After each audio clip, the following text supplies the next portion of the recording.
Men så står vi her i vinterhaven i Jyllinge, og vi kan se, at der er kommet en masse sne. I virkeligheden så har det været snevejr og vinter en hel måned.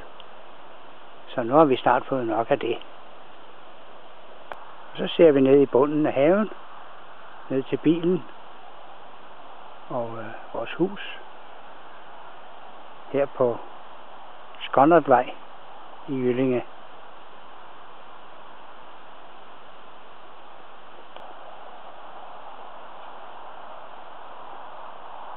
Så ser vi ned igennem haven til på den anden side af huset. Masse sne også. Og så det sidst ned ad vejen. Ned ad Skonnertvej. Så ser vi så et sidste gang ned igennem haven og store flotte træer, som står nede for enden af huset.